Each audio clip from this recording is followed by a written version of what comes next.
it is a mystery, and this is putting a lot of burden on us, all of us, that everybody is seeking for information just as we do.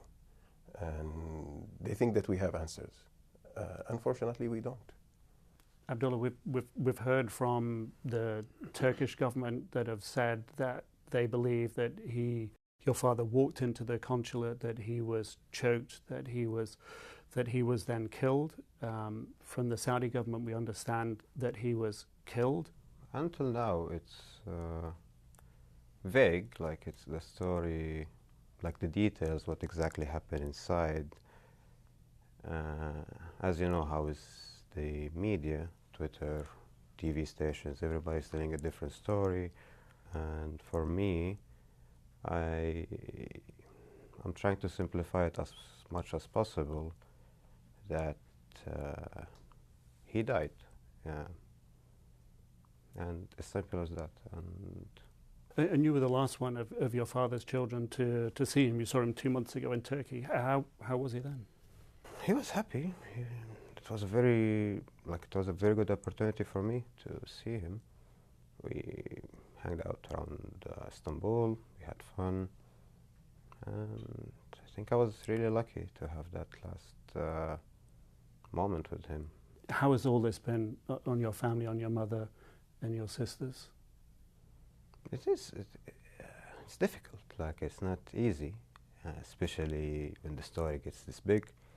It's not an easy it's confusing. Even the way we grieve, it's a bit confusing, like, because we're grieving, at the same time we're looking at the media and the misinformation. Like, there's a lot of ups and downs. It's not a normal situation. Like, it's not a normal death at all.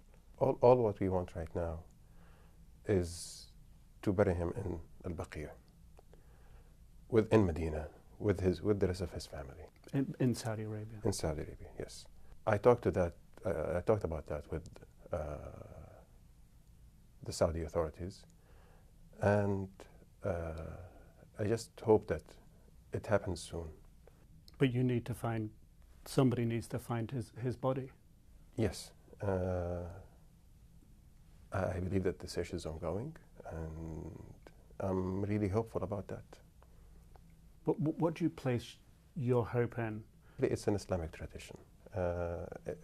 It's not only Islamic, it's basic humanitarian issue. We just need to make sure that he rests in peace. Until now, I still can't believe that he's dead. I know, I mean, it's not sinking in with me emotionally. He has deceased, for sure. But the emotional burden that is coming with the puzzle is really big.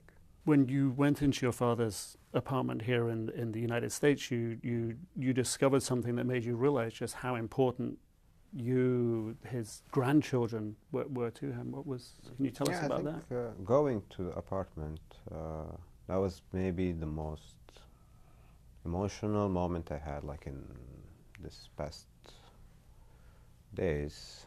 This picture especially, it was next to his bedstand, next to his bed, and his grandchildren, and that's the last thing he looked at before he goes to bed. It's that thing shocked me, like, not shocked, but it's just, it showed a side, not a new, but it put an emphasis on his gentle, tender side of loving his family, his grandkids, and the last thing he would see at night was his grandchildren, and he put that there so he would see them.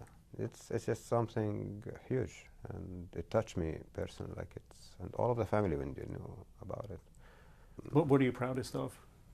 He's always said the truth, like, basic human, just a good person, as simple as that. And he was very brave. He was always out there. Like, for me, he was like a rock and roll star as a journalist. Like, because he was sort of pushing the system a bit. Yeah, and he's always pushing. He was always Yeah, he's brave. There have been people who've been trying to sort of create a different impression about him, a different legacy, allegations that he was sort of supported the Muslim Brotherhood. I don't believe so. Can Abdullah, you can shed a light on that. I used to tease him also. Like the last time when I met him in Turkey, I used to tease him like, oh, I read this on Twitter, like they're saying you're Muslim Brotherhood. Where is your beard? Where is something? And he laughs and he goes in details. I'm not Muslim Brotherhood because of this, and like, I just and he hear. said that to you. Yeah, and it's just labels, or it's just people not doing their homework properly and reading his article, going in depths.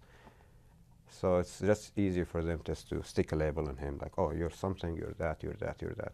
Can you tell us about that meeting with the Crown Prince and the King? Yeah, in that meeting with the King and the Crown Prince, when I went there with my Uncle Sahel, the King has stressed that everybody involved will be brought to justice. And I have faith in that. This will happen. You're placing your faith in the King? Yes. Something bad happened. Something might be, but I really hope that whatever happened, it was just,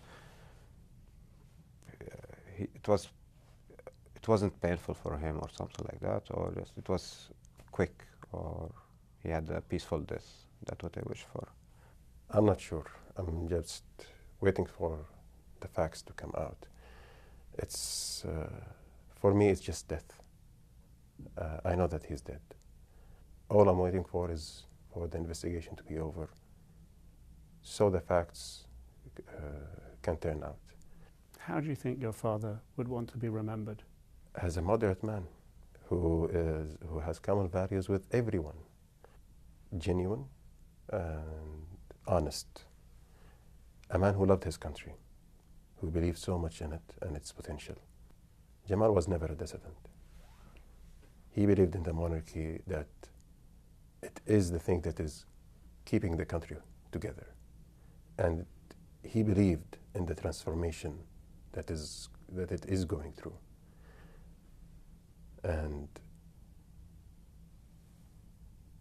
that's how he should be remembered.